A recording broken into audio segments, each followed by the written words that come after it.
예, 안녕하십니까. 오늘은 98페이지 착오로 인한 의사표시, 착오에 의한 의사표시다 라고도 하는데 하여튼 지금 많이 어려워하실 겁니다. 곰곰이 생각해 보면은 이 부분이 왜 어렵냐면은 앞에서 말씀드렸다시피 판덱텐 체계 때문에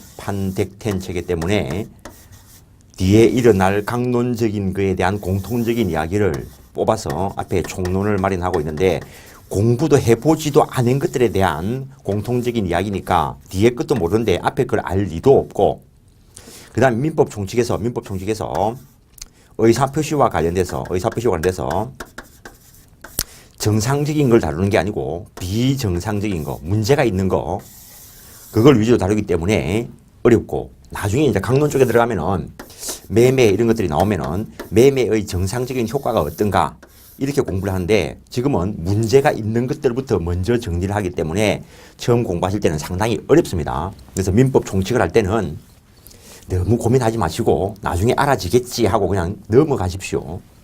일단 착오로 인한 의사표시, 우리가 앞에서 의사표시라는 것은 표의자의 권리 변동을 목적으로 하는 내면의 실제 의사의 외부적 표현 과정, 그것을 간단하게 의사표시다라고 이야기했었고, 이 의사표시는 법률 행위라 하는 법률 요건의 필수적인 구성 요소가 된다라고 했는데, 이 의사표시 과정 중에 문제가 있는 비정상적 의사표시와 관련돼서 하고 있는데, 일단은 의사와 표시가 불일치하는 것으로서 지난 시간 했던 게 비진이 표시다라고 하는 것이 있다 했고, 비진이 표시다라고 하는 것이 있었고, 그 다음에 통정 허위 표시다라고 하는 것이 있었고, 지금 이제 착오로 인한 의사표시, 착오에 의한, 착오 때문에 행해지는 의사표시를 공부한다는 것.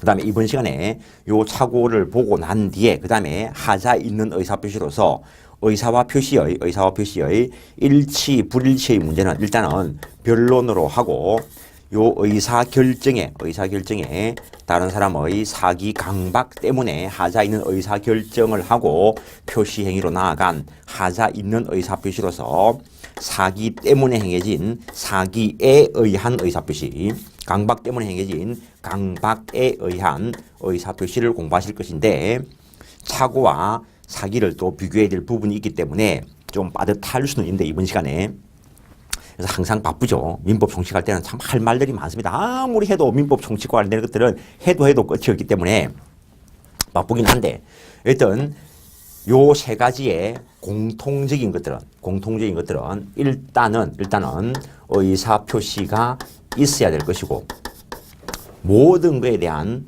하자 있는 의사표시라도 모든 것에 대해서 일단 의사표시가 있어야 될 것이고, 그 중에서 의사와 표시가 불일치하기 때문에 문제되는 이 세 가지의 공통적인 거는 의사와 표시가 불일치하다는 점까지는 요 세 가지가 공통되는데, 비진이 표시는 표의자는 그 불일치를 알고 하는 것이었고, 통정 허위 표시는 표의자가 진위와 표시의 불일치를 알고 의사표시를 할 때 상대방과 통정, 짜고 통모하고 하는 경우를 말한다라고 했었고, 이번에 착오에 의한 의사표시다라고 하는 것은 요 불일치를 표의자조차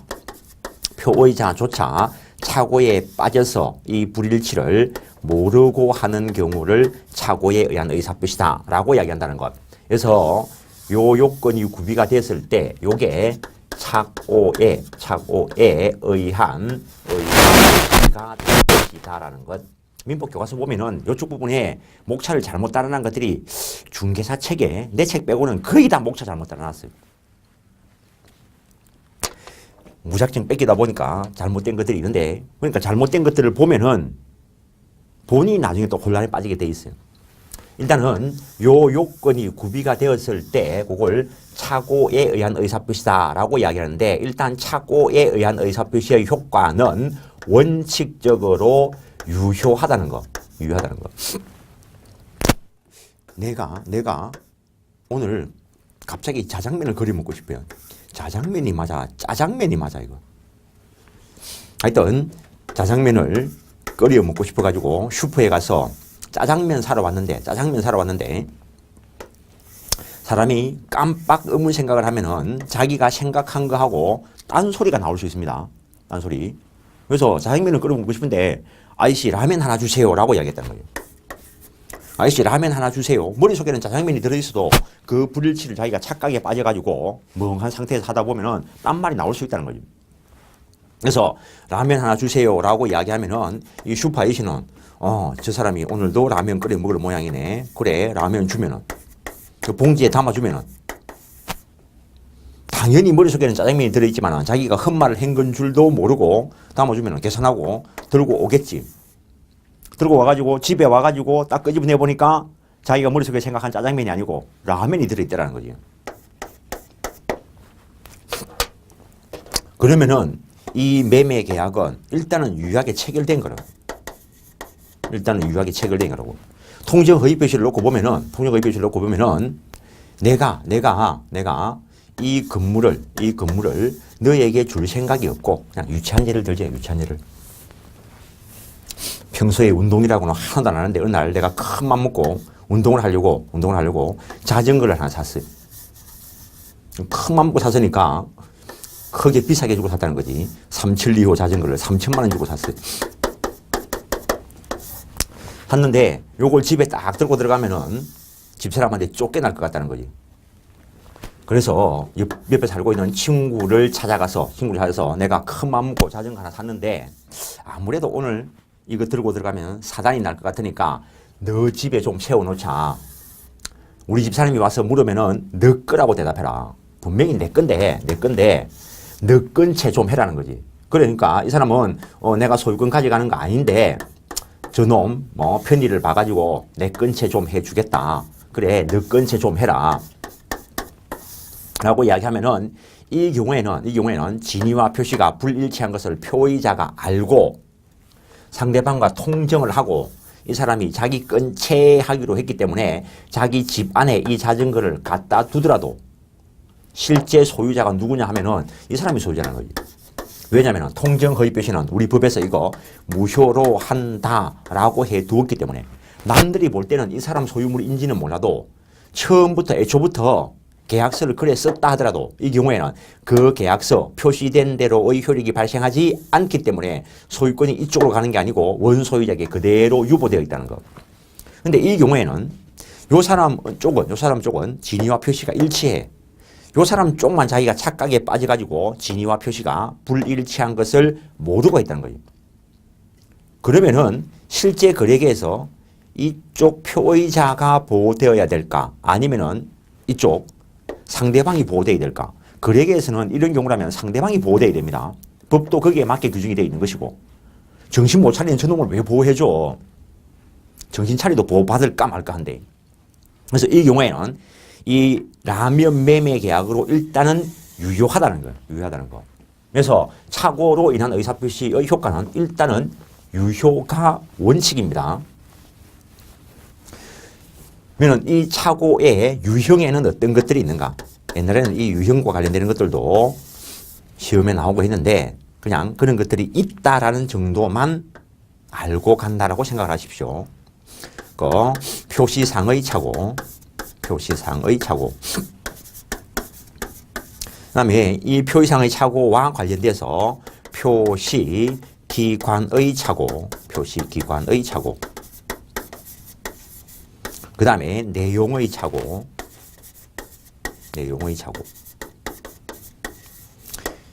그 다음에 동기의 착오. 그 다음에 뭐 계산 착오 뭐 이런 것들도 있는데 법률의 착오. 본론은 이겁니다. 본론은 이건데 시험이 요것만 내면 낼 게 없잖아. 그래서 주변 거를 건드리는 거예요. 이때 표시상의 착오다라고 하는 것은 표시 행위를 잘못한 거. 조금 전에 예를 들었던 이것이 전형적인 표시상의 착오입니다. 근데 A라는 사람이 너가 가지고 있는 이 물건, 그냥 A가 그냥 가지고 있는 물건 하죠. A가 가지고 있는 물건이 있는데 요게 100만 원 정도의 가치가 있다고 생각을 하고 100만 원에 팔 생각을 가지고 있는데 그냥 인터넷에 광고하기를 동그라미 하나 빠뜨려 가지고 10만 원에 팔겠다라고 광고가 되었다는 거죠. 실제 이런 경우가 일어나 가지고 일본에서 난리가 난 적이 있습니다. 주식이 100만 엔 하는데 100만 엔 하는데 이게 워드를 잘못 쳐가지고 1만 엔으로 매도 청약이 들어갔다는 거예요. 그럼 실제 컴퓨터에서 이렇게 뭐 잘못 들어가면은 빨간불이 뜨고 막 일한다는데 컴퓨터에 보셔서 알겠지만은 광고들이 막 뜨고 이러니까 아무 생각 없이 그냥 X표 눌러가지고 꺼지게 만들어요. 그건 줄 알고 꺼지게 만들고 그냥 이렇게 매도 청약이 됐다는 거죠. 그러니까 인터넷에 이렇게 들어가니까 많은 사람들이 평소에 100만 원이 하는 거니까 이게 1만 원에 나오니까 다 산 거죠. 수백억이 그것 때문에 문제가 됐는데 일본 애들이 그래도 뭐 정신 상태가 좋은가 모르겠는데 이걸 100만 엔짜리를 이런 식으로 해서 1만 엔에 산 그 사람들이 그 권리를 포기해가지고 결국에는 뭐 문제 안 되고 넘어갔다라고 하는데 실제로 끝까지 가면은 또 다른 문제가 발생을 할 수 있습니다. 그래서 실제 거래계에서 이런 일들이 일어나고 있다는 거죠. 일어나고 있는 일이기 때문에 민법 교과서에 있습니다. 민법 교과서에는 안 일어날 일은 없습니다, 이거. 안 일어날 일 갖다가 뭐한다고 공부를 해. 얼마든지 깜빡하면은 당할 수 있고 일어날 수 있는 일이고 자기도 모르는 사이에 자기가 범법행위를 할 수 있는 것이고 맨날 깨어 있어야 되는데 맨날 깨어 있기가 쉽지는 않죠. 뭐 하다못해 뭐 내도 여러 번 했지, 여러 번. 새벽에 버스 타러 갔는데 옛날에 뭐 30분을 타야 되는데 쭉 타고 가다 보면은 딴 길로 가고 있어. 버스는 무슨 일이 바뀌었는가 보다. 내 목적지까지 가겠지라고 생각하고 끝까지 가다 보면은 정신 차리고 보면은 30분이 아니고 300번 타고 있어. 그런 경우가 허다하다는 겁니다. 그래서 이 경우에 이 사람은 저 물건은 평소에 내가 100만 원이라도 살 건데 10만 원에 판다니까 10만 원이면 당연히 사야지. 그러면 10만 원짜리로 일단은 계약이 체결되는 겁니다. 그래서 일단은 표시 행위를 잘못한 경우를 표시상의 착오라 이야기합니다. 내용상의 착오라는 것은 내용 의미를 잘못 알았기 때문에 일어나는 겁니다. A라는 사람이 자기가 가지고 있는 물건을 100달러에 팔 생각을 가지고 있어요. 이거는 파운드가 요새 가치가 높을 거니까 파운드라지. 100파운드에 팔 생각을 가지고 있어요. 근데 이 사람은 영어는 다 똑같은 거라고 생각을 했어요. 파운드나 달러나 다 같은 거라고 생각한 거죠. 그래서 100파운드에 살 생각을 가지고 있는데 남들이 요새 달러 하니까 그냥 같은 거겠지 하고 100달러에 팔겠다라고 광고를 했다는 거죠. 그럼 이 사람은 100달러 괜찮지, 100달러에 사지 라고 생각을 가지고 그래 100달러에 산다면은 내가 판다면 내가 사겠다. 계약서에 도장 찍으면은 100달러짜리로 계약이 체결된다는 거죠. 근데 실제로는 자기가 그래 잘못 생각한 거고 실제로는 달러와 파운드는 가치가 다른 거라는 거지. 그 불일치를 자기가 의미, 내용을 잘못 파악했기 때문에 모르고 한 경우를 내용상의 착오다라고 이야기한다는 거예요. 근데 달러, 파운드 요걸 가지고 예를 살짝 바꾸면은 A라는 사람이 자기가 100파운드에 팔 생각을 가지고 있어. 그런데 이 사람은 영국 사람하고도 거래를 하고 미국 사람하고도 거래를 하기 때문에 아무 생각 없이 머릿속에는 100파운드를 쓸 생각을 가지고 있었는데 쓰다가 보니까 100달러라고 쓰여졌고 나중에 계약서 찾아보니까 100달러짜리 계약서에 서명이 되어 있더라는 거예요. 그럼 이렇게 되면은 표시상의 착오입니다. 그러니까는 파운드, 달러 이런 예를 배우지 말고 상황을 알고 그 의미, 내용을 가지고 파악을 하셔야 됩니다. 처음에 그런 것들이 쉽지는 않겠지. 쉬운 것 같으면은 다들 중개사 공부하시는 분들한테 들어보실 건데 민법만 아니면 합격할 거다. 그런 말 많이 들어봤을 겁니다. 그만큼 어렵다는 그만큼. 근데 사고 체계만 법적으로 살짝 바꾸면은 민법만큼 쉬운 게 없어요. 약간 딴소리를 하고 갈까요? 약간 딴소리를. 참 기초부터 끝까지 다 가야 되니까 무지가 한데 내가 34살 때까지 사법시험 공부를 했어요. 다른 거 아무것도 안 했지 뭐. 아무것도. 운전면허증도 안 땄지 뭐. 이거 할 때는 그 당시에는 다른 거 쳐다보지도 않습니다. 그냥 세상이 뭐 어떻게 되든지 뭐 나이가 먹든지 말든지 뭐. 근데 어느 날 보니까 나이가 이만큼 돼가지고 여튼 그때 가만히 생각하니까 내가 사이비에 빠져있나 생각이 들어가지고 사이비에 빠지면은 자기가 못 그만둔다는 거지. 자기가 그만둘 수 있으면 그건 사이비가 아닌데 자기가 못 그만두면 그건 사이비라는 거지. 그래서 내가 한번 그만두보자. 옛날에는 그만두면 죽을 것 같았는데 인생이 그렇게 알아가지고 한번 그만두보자. 이거 못 그만두면 이거 병이다 이거. 그래서 딱 그만두기로 마음을 먹었어요. 그만두기로. 그럼 다른 걸 해야 되는데 보니까 공인중개사라는 게 있더라고요. 이 공인중개사 광고를 언제 봤냐면 한참 옛날 전에 대학 다닐 때 버스 안에서 봤는데 버스 안에서 광고를 봤는데 그래 그런 것도 있는가 하고 넘어온 거고 뭐 10년 이상 지나고 난 뒤에 딱 보니까 이런 게 있더라고요. 그래가지고 일단 자격증을 한번 따보자. 이 자격증을 따면서 이제 이 학원가로 들어오게 됐는데 이때까지는 세상 아무것도 모르고 아무것도 다른 거 신경 전혀 안 썼어. 지금 생각하면 내 인생에서 가장 행복했던 애 같아. 아무도 신경 안 쓰고 그냥 내 마음대로 공부해보고 그랬으니까. 그런데 이제는 이제 세상을 고민을 해야 되는 거죠. 그 중개사 자격증을 딱 따려고 보니까 시험 과목을 보니까 학개론이라는 게 있고 부동산 학개론이라는 게 있고 민법이라는 게 있고 요게 1차 과목이고 2차 과목 보니까 중개사법 및 실무라고 써놨고 그 다음에 공시법, 세법 이렇게 써놨고 그 다음에 부동산 공법 이런 게 있더라고요.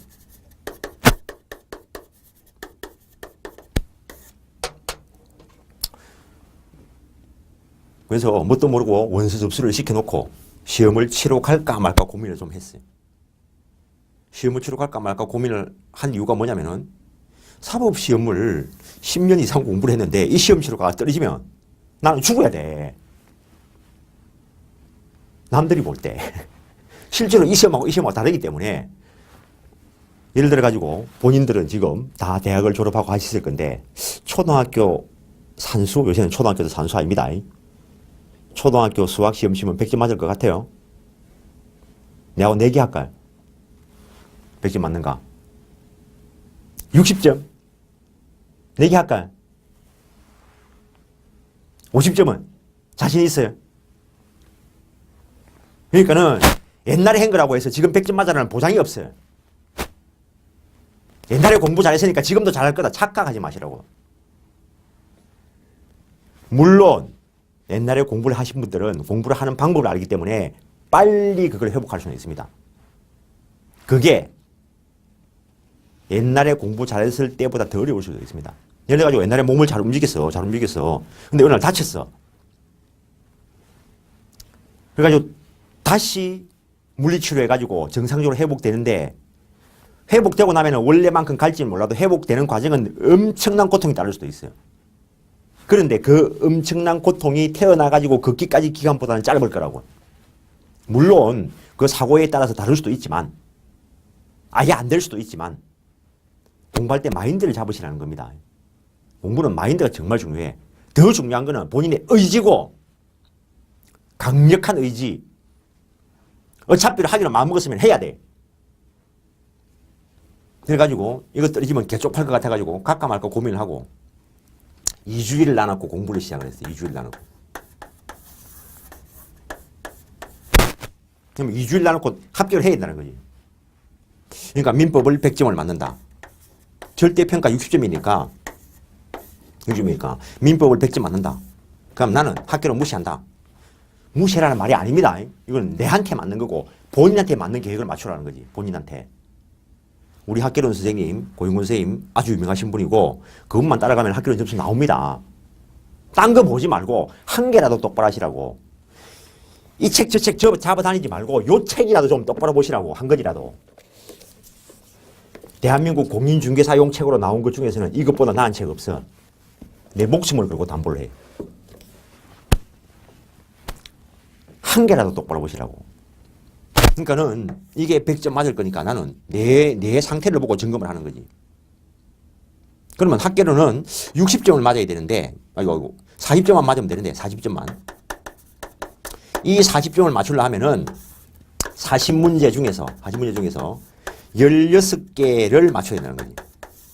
그럼 내가 16개 이상을 맞추기 위해서 정말 최소한 알아야 될 게 몇 개냐? 그 산수로 계산해 보니까 12개 정도면 되겠더라고. 12개.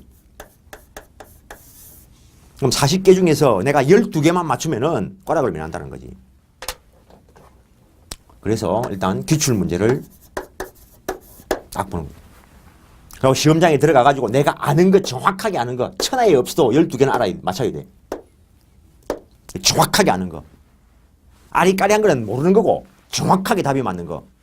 그거 12개만 딱 고르는 거지. 골라보니까 그때 12개가 넘었어요. 나머지는 고민 안 해. 전부 한 줄로 쫙 치는 거죠. 그날 아침에 갈 때 5번이 좋을까 2번이 좋을까 좀 고민을 하고, 주민등록번호 끝번이 뭐지 이거 좀 고민을 하고, 오늘 탄 택시가 끝번호가 뭐였다 이거 고민 좀 하고, 그리고 오늘 모르는 거는 전부 3번 딱 치면은 딱 12개만 골라놓고 나머지는 전부 3번만 치는 거지. 그러면은 28개 중에서 3번이 답일 확률이 5개 중에 1개니까 5개는 넘는다는 거지. 5개 주면 된다는 거지. 근데 내가 이미 12개는 정확하게 맞춰놨으니까 4개만 더 맞추면 돼.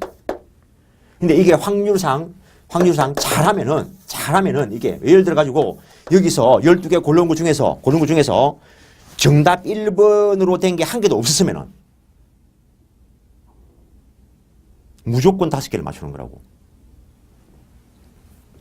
그러니까는 시간이 돼야 돼. 시간이 20분 만에 100점을 맞고, 민법은 20분 만에 100점을 맞고, 나머지는 학계론에 투자를 하는데 정확하게 답을 딱 골라내고, 나머지는 더하기 빼기 해가지고 1번짜리 답이 몇 개, 2번짜리 답이 몇 개 딱 해가지고 확률 계산해가지고 딱 하면은 이게 정말 재수 좋으면은 12개밖에 모르지만 20개까지 맞출 수 있어요.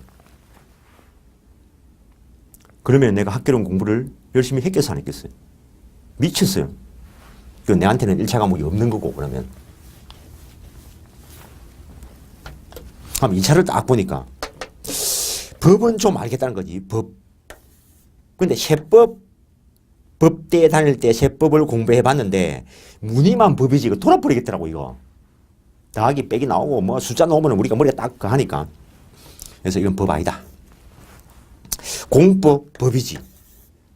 그러면 내가 법대를 나오고 사시 공부를 몇 년 했는데, 물론 시험 과목하고는 시험 과목, 이 시험 과목하고 다르기 때문에 저거 잘한다고 해서 이거 잘하는 거 아닙니다. 사법연수원 가가지고 변호사들 잡고 중개사 시험 치라 해보지. 다 떨어지겠지 뭐. 로스쿨 나온 애들 잡고 중개사 시험 치라 해보지. 다 떨어지겠지 뭐. 주가 뭐라고 합격할 건데. 과목이 다른데, 물론 그 애들이 공부를 하면은 빨리 접근할 수는 있어요. 공부를 해봤기 때문에. 그 차이일 뿐이라고. 다시 이야기하면 지금 공부를 처음 출발하는 상태에서는 여러분들이나 로스쿨 다니는 애들이나 로스쿨 졸업했는 애들이나 사법연수원 다니는 애들이나 변호사들이나 좀 더 심하게 판사나 검사나 똑같아.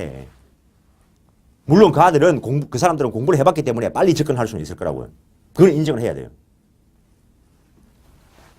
그러니까 내가 과감하게 생각했지. 내가 법은 좀 아는데 실무는 전혀 몰라. 그래서 그냥 딱 반타작 해가지고 요거 50점. 요거 전혀 모르고 저거 좀 아니까 요것도 50점. 이건 법이잖아, 법. 80점 넘겨야지. 요렇게 계획을 짜가지고 딱 한 번을 보고 작전을 바꿨어. 그 중개사법도 법이 맞는데 이 실무가 민법이더라고요. 그러니까는 이거는 내가 90점 이상 받는다. 세법 깡그리 포기한다. 나는 그렇다는 겁니다. 우리 그 선생님, 세법 선생님, 이태호 선생님인데 그분 따라가면은 다 맞춰 이거. 나는 여기까지 대학을 들어가고 난 뒤에 더하기 빼기도 안 해봤어. 더하기 빼기도. 그렇기 때문에 이건 내한테 맞는 작전이라 했습니다. 본인은 본인을 점검해가지고 본인한테 맞는 작전을 딱 세우고 그 작전대로 하시라고.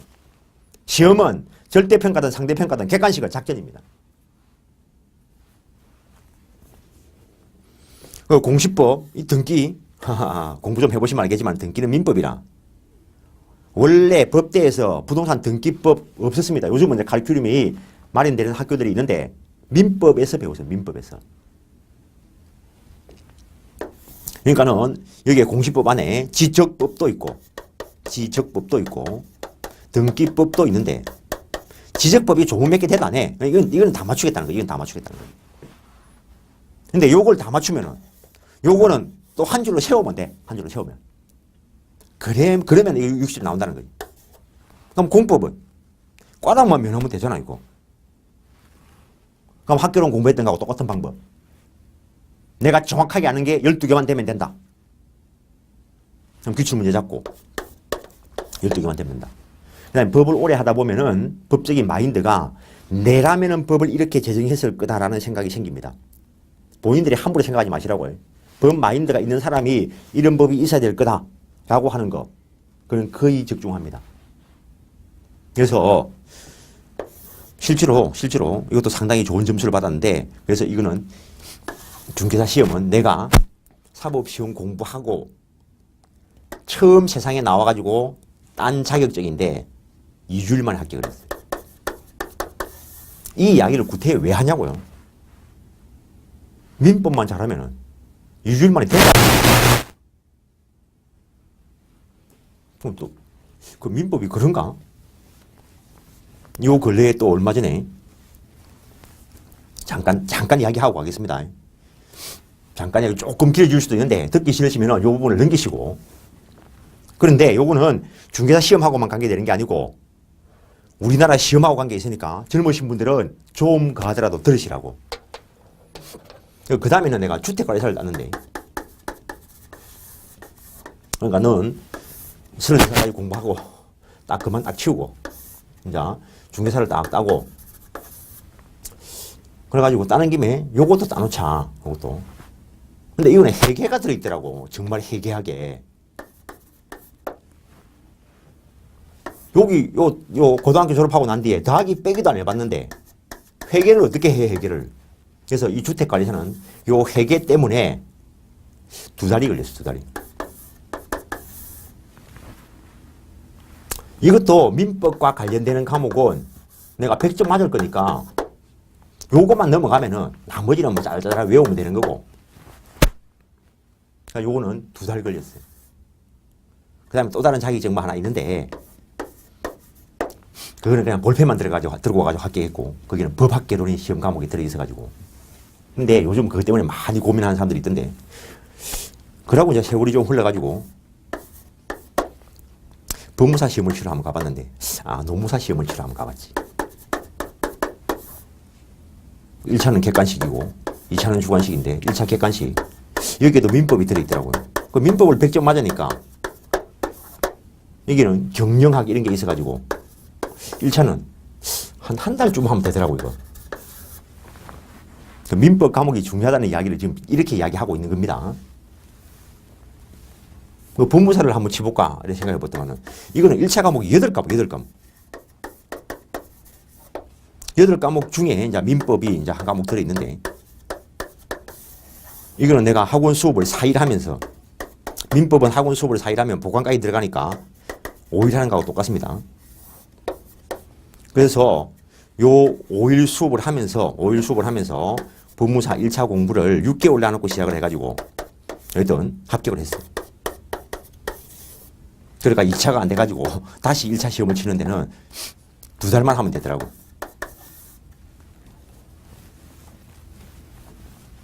그 다음에 요 근래에 이제 요거 행정사 시험을 치는데, 요거는 1차 과목을 보니까 민법이 들어있는 게 아니고 민법 총칙이 들어있더라고요. 그리고 여기에 여기에 행정법이 들어있고 행정법이 들어있고 행정학이 들어있고, 그 2차 과목에 계약법이 들어있고, 지금 이름도 기억 안 나는 뭐 사무관리 뭐 이래가지고 이 세 과목이 들어있더라고요. 그래서 법무사 2차 시험 치던 중에 이틀 시간을 내가지고 민법 아예 볼 필요 없고, 나한테는 이거 공부하는데 뭐 저거 볼 것 같으면 뭐 죽어야지 뭐. 이틀 시간 내가지고 요거 하루. 근데 결국에는 이걸 문제집만 2번씩 보고 들어갔어요.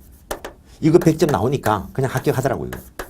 그러니까는 행정사 1차는 2일 만에 합격을 했고, 요거는 계약법 민법 부분 중에서 계약법이 가장 쉬워요. 그리고 주관식은 100점이 없습니다. 주관식은 만점이 70점이라 생각을 하시면 돼요. 그래서 요거는 나머지 요 과목 좀 하고 하는 거 해가지고 이거는 공부 안 하는 거고 내한테. 요거는 5일 해가지고 2차를 합격을 했어요. 지금 뭐 이야기 하냐면은 대한민국에 민법 과목이 들어가는 상당히 많이 있는데 혹시 중개사 시험을 처음 공부하시는 분들은 민법을 정상적으로 하면은 눈만 좀 돌리면은 쉽게 딸 자격증들이 많이 있습니다. 그만큼 민법이 중요하고 어렵다는 이야기를 한 겁니다, 지금. 그러니까 할 때 어렵다고 한숨 쉬지 말고 남들도 하는데 나도 한다라는 생각을 딱 가지고 밀어붙이는 겁니다. 중개사 공부 첫 해에 딱 공부 시작해가지고 첫 해에 합격하는 게 가장 쉬운 방법입니다. 좀 이상하게 공부해가지고 떨어지는 그 사람 이야기 듣지 말라고 떨어지는 방법밖에 더 가르치겠어. 합격하는 방법을 가르쳐야 되는데 이 사람은 떨어지는 방법밖에 몰라. 떨어지는 방법이 어떤가 알고 싶으면 떨어지 보면 돼. 근데 합격해 본 사람은 떨어지는 방법을 몰라. 단번에 합격한 사람은 단번에 합격했는데 뭘 떨어지는 방법을 어떻게 알아요? 처음 할 때 이빨 딱 깨물고 정상적으로 딱 하는 게 가장 쉽습니다. 첫 해 떨어지면은 다음에 또 떨어지기 쉽습니다. 이거. 한번 패턴을 잘못 잡으면은 정말 바로잡기 힘듭니다. 물론 지금 이 수업을 들으시는 분 중에서 떨어지신 분이 합격하려고 들으시는 분도 계실 겁니다. 그럼 그분은 정확하게 내가 문제점이 뭔가 그것부터 고민을 해보시라고요. 열심히 안 했던가? 열심히 안 해가 떨어진 그것도 열심히 하는 걸로 바꾸기 정말 힘듭니다. 물론 더 문제가 되는 건 열심히 했는데도 떨어지는 게 더 문제입니다. 열심히 했는데 왜 떨어져? 열심히 해서 합격해야지. 그럼 그 말은 열심히 하기는 했는데 시험에도 안 나오는 거 열심히 했다는 거지. 쓸데없는 거 열심히 했다는 거지. 기름 안 나온 자리에 백날 파봐. 기름 나오는가. 옛날에 우리나라 어른들이 한 우물을 팔아 이랬는데 물 안 나올 자리에 우물 파다가 죽습니다. 물 나올 자리에 우물 파야지. 공부를 정상적으로 해가지고 시험하고 관계 있는 부분을 공부하시라고요.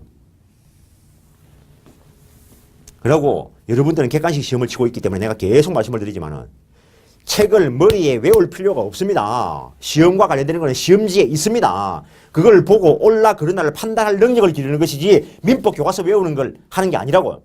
네가 민법 교과서를 얼마나 외우고 있나? 그걸 시험 치는 게 아니라고요. 네가 민법 원리를 기초적인 걸 얼마만큼 알고 있나? 이것만 묻는 거라고. 기초적인 원리를 가지고 이걸 해결할 수 있느냐? 이걸 묻는 것이지 민법 교과서를 외우고 있나를 묻는 게 아니라고요. 이 말을 새겨 들으시라고. 이 말을 못 알아들으면 지금 문제 공부하는 방법에 문제가 있는 거라고 지금. 모든 것들은 객관식은 시험지에 다 있습니다. 그것만 가지고 법 원리상 이렇게 돼야 되겠다 저렇게 돼야 되겠다 그게 정답으로 일치하는 그게 법적인 마인드입니다. 공부를 안 하고는 법적인 마인드가 생길 수 없는 것이죠. 그거는. 또 이래 이야기하고 돌아오면 다 잊어버리고 없어요. 그러면 안 됩니다. 처음 듣고 두 번 듣고 해야 되는데 요 내 잔소리 한 게 듣기 싫으시면 책에 딱 표시해놓고 딱 넘기면 됩니다. 처음이야 한 번 할 때는 이 소리든 저 소리든 다 들으시는 게 좋고 내 기침을 몇 번 하는가 그게 기억날 정도로 수업을 들으시면 반복을 해서 듣든 집중을 해서 듣든 그럼 무조건 합격합니다. 옛날에 어느 학원에서 수업을 하더만 옛날에는 이 분필이 안 좋아가지고 막 쓰다가 보면은 분필이 막 두두둑 부러져. 그 어떤 분은 하도 졸음이 오면은 이번 시간은 저 사람이 분필 몇 번 깨나 이걸 헤아리기로 한대. 그래가면서 정신을 차려가면서 그래 했는데 오늘은 저 선생 분필 10번 깼군, 20번 깼군. 그 사람 합격했어요. 그래서 지금 표지상의 착오, 내용상의 착오를 이야기하면서 시험에 도움될까 싶어가지고 좀 이야기를 드린 것이고 그 다음에 표시기관의 착오다라는 걸 한번 볼 건데 표시기관의 착오. 예컨대 A라는 사람이 자기가 가지고 있는 물건을 100만 원에 팔고 싶어요. 100만 원에 팔고 싶어요. 그래서 어떤 사람한테 내 물건, 어떤 사람한테 B한테 100만 원에 팔겠다 하더라 전해주라 해야 돼요. 우리 시험에 나온 거는 전신기사의 오전. 그게 시험에 나왔습니다. 중개사 시험에. 그래서 100만 원에 사가라고 타전해라 했는데 이 사람이 뭐 타전하면서 잘못해가지고 10만 원으로 타전했다는 거죠. 그럼 이 사람은 10만 원이면 내가 사야지. 그래 10만 원에 산다는 거지. 그럼 이쪽에는 문제가 없습니다. 그러면 결론적으로 이거 놓고 보면은 이 사람이 표시를 잘못한 것인데 요걸 표시사자라 이야기합니다. 표시기관이라고 이야기하기도 하고. 그럼 결론적으로 놓고 보면 이거는 표시상의 착오와 다를 바가 없습니다. 똑같습니다. 그래서 표시기관의 착오, 요즘은 표시사자라고 쓰는데 표시사자의 착오는 결국에 표시상의 착오다라는 말이 되는 겁니다. 그런데 이럴 수도 있습니다. A라는 사람이 K를 통해서 내 물건 B한테 100만 원에 팔겠다라고 너가 좀 전해주라 했습니다. 그런데 이 K가 길치라 가지고 얘도 길치라 가지고 학원 찾는데 올 때마다 헤맵니다. 올 때마다. 큰일. 그래서 길치라 가지고 길을 잘못 찾아가 가지고 전혀 딴 사람 동명이인일 수 있는데 전혀 딴 사람한테 이걸 전달했다면 이 사람한테는 의사표시가 도달조차 안 했습니다. 요걸 전달기관의 착오, 전달사자의 착오다라고 이야기할 것인데 말은 이래 써놨지만 이건 착오의 문제가 아니고 이 사람을 기준으로 해서 봤을 때 의사표시 부도달입니다. 오달이죠, 오달. 그래서 이 사람한테 대해서는 의사표시와 관련돼서 아무런 효과가 발생 안 합니다. 그래서 전달기관의 착오는 의사표시의 부도달이고 착오의 문제로 다루어지지 않는다는 이야기입니다. 다음 여기서 범위를 조금 더 넓혀서 보면은 대리인의 착오를 한번 살펴볼 수 있는데 A라 하는 사람이 야, 내 대리인 K야. 너가 나의 대리인으로서 내 물건 100만 원에 팔아달라. 그러면 이 대리인이 A의 대리인이라는 걸 표시하고 B한테 100만 원에 팔겠다라는 계약서를 쓰면 효과가 이렇게 기속이 될 겁니다. 그럼 여기는 하자가 없어요.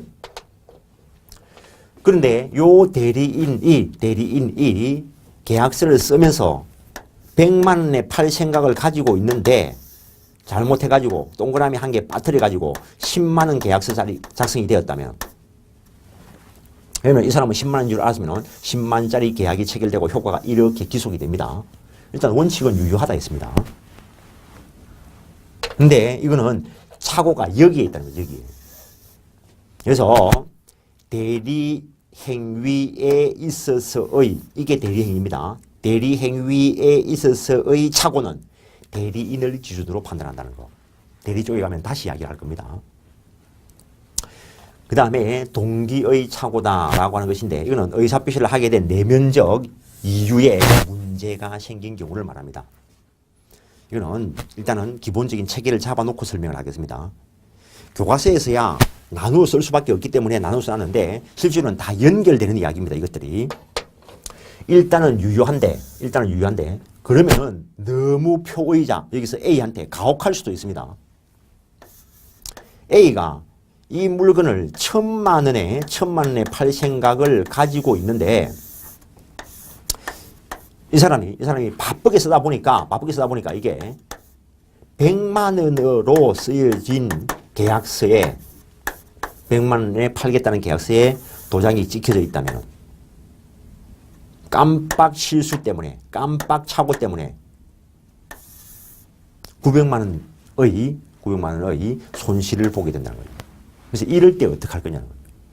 그래서 원칙은 이거 100만 원짜리 계약으로 유효한데 표의자 보호를 위해서 일정한 요건이 구비가 되면은 취소할 수 있도록 해준다는 거. 그래서 일단 유효하기 때문에 취소 대상이 되는 겁니다. 원칙은. 그래서 착오를 이유로 한 취소의 요건. 일단 중요 부분의 착오라야 한다는 거. 중요 부분의 착오라야 하고. 그 다음에 표의자에게 의사 표시한 자, 표의자 여기서 A에게 표의자에게 중대한 과실이 없어야 한다는 거. 중대한 과실 있는 자까지는 보호 안 해준다는 거. 그럼 악의는 어떻게 할 건데? 악의는 고려할 필요가 없습니다. 왜냐하면은 A라는 사람이 진위와 표시가 불일치한 걸 알았다라고 이야기하면은 착오가 아닌 거지. 그러니까는 몰랐는데 조금만 주의를 기울였으면 알 수 있었던 그런 사정 가지고는 안 된다는 거죠. 문제한주의 의무 위반일 때는 착오를 이루 취소하지 못한다는 거. 그래서 착오를 이루 취소하기 위해서는 중요 부분의 착오이고 표의자에게 중대한 과실이 없어야 되는데, 그럼 이 중요 부분 인가의 여부를 어떻게 판단할 것인가?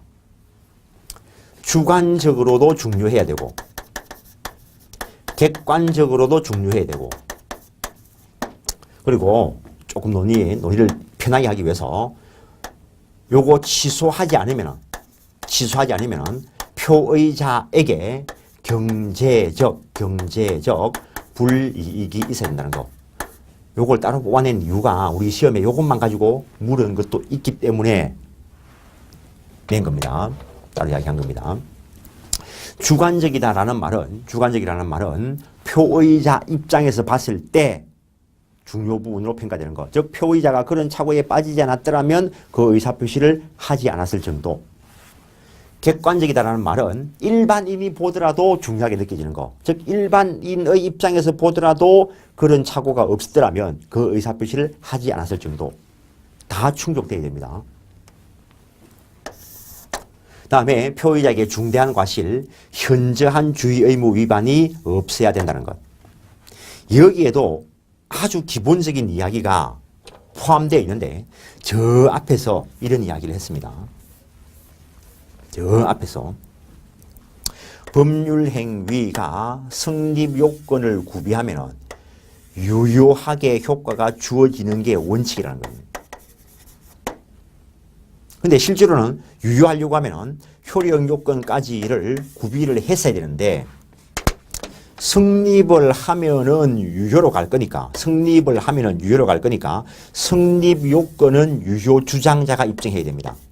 근데 요 효력이 마음에 안 들면은 요 효력을 저지하려는 자, 즉 무효 주장자나 취소 주장자가 효력 요건 구비되지 않았음을 입증해서 무효나 취소를 주장할 수 있다는 것. 그래서 의사표시가 일단은 성립을 했으면 유효로 가는 게 원칙이라는 겁니다.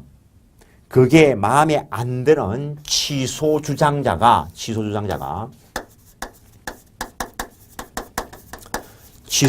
여기서는 당연히 표의자일 것이고 표의자가 이게 중요 부분에 해당한다는 걸 입증해야 된다라는 말이 됩니다. 그러면 취소할 수 있다는 거죠.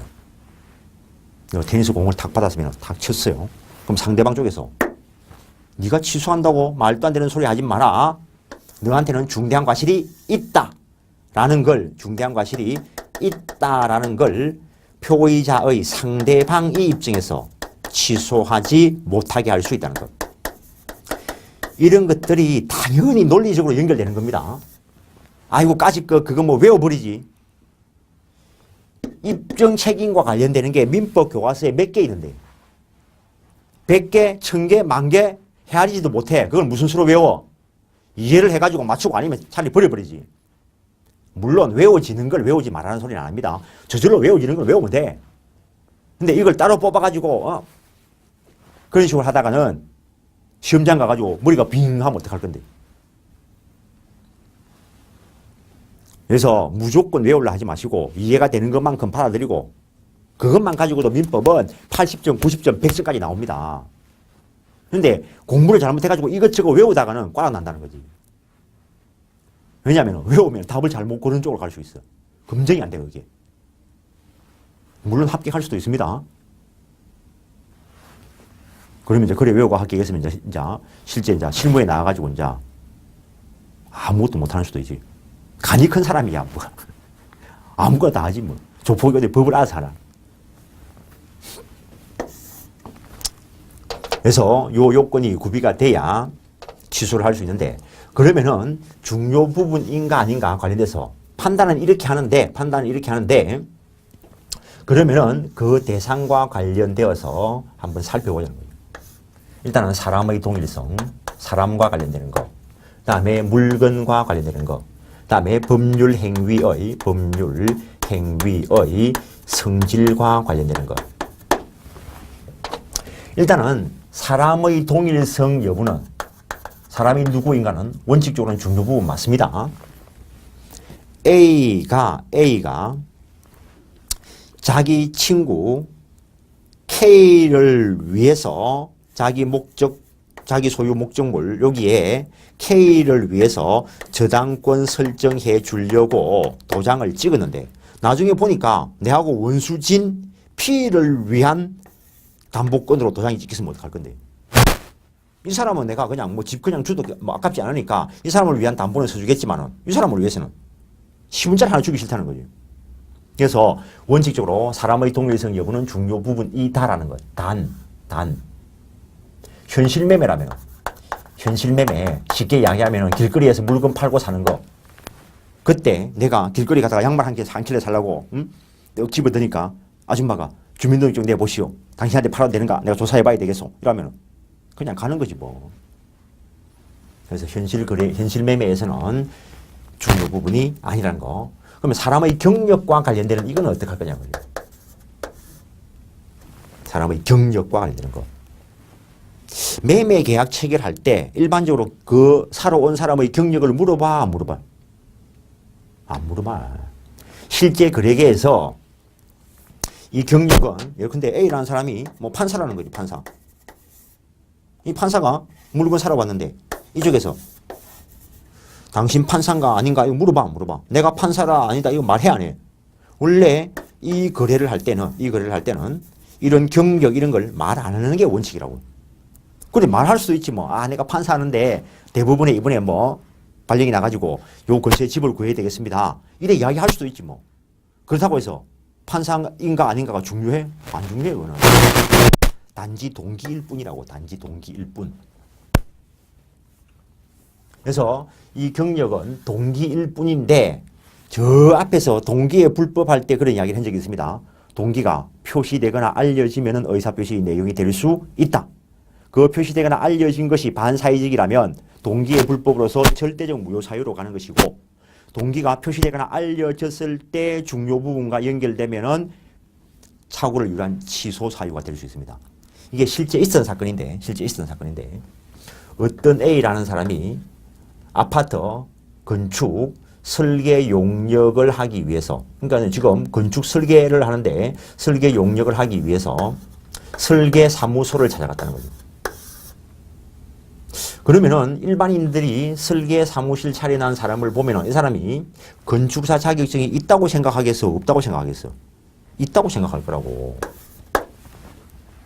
여러분들이 어떤 사고를 당해가지고 변호사 사무실 차려놓은 그거 가가지고 변호사 간판 보고 들어갈 때 그 사람이 변호사 자격증이 있을 거라고 생각해? 없을 거라고 생각해? 당연히 거래계에서 있을 거라고 생각할 거라고. 그래가지고 들어가가지고 야, 너 변호사 자격증 있어? 한번 보여줘봐. 이거 이야기해 안 해? 안 해. 그래서 요 경우에 아 건축사 자격증이 있겠구나 하고 건축 설계 용역 계약을 체결했다는 거예요. 그러니까는 저 경력이라는 즉 저 거래에 있어서 동기가 표시되거나 알려져 있다는 거지. 이미 간판과 관련돼 가지고 거래계에서. 그런데 계약을 체결해놓고 나중에 딱 보니까 이 사람이 건축사 자격증이 없더라는 거지. 그러면 건축사 자격증이 있고 없고는 중요해 안 중요해? 중요하다는 겁니다. 그래서 중요 부분 착오를 이유로 A가 취소를 주장하니까 그냥 취소당해 줬으면은 판례가 안 나왔을 건데 대법원까지 갔다는 거죠. 이분이 정말 대단한 분이긴 해요. 미국에서 박사학위까지 나오시는데 대한민국 건축사 자격증이 없다는 거지. 대한민국 자격증이. 이 대한민국 참 무서운 나라입니다. 중국에서 한의사 자격증을 따와도 한국에서 못 써먹어. 근데 어쨌든 간에 그게 개방이 되긴 하겠지만, 그래서 너가 내한테 건축사 자격증이 있나 없나를 조사하지 않은 것은 너한테 중대한 과실이 있는 것이기 때문에 너는 취소 못한다라고 반박을 했다는 거죠. 대법원에서 이 사람한테 그걸 조사할 의무가 없다. 따라서 이때 중대한 과실이 없기 때문에 착오를 이유로 이 설계 용역 계약 취소할 수 있다라고 결론이 난 겁니다. 일단은 여기까지 하고 잠깐 쉬었다 할 것인데 칠판 지우면 안 됩니다. 그대로 있고 잠깐 쉬었다가 연이어서 계속하겠습니다. 잠깐 쉬겠습니다.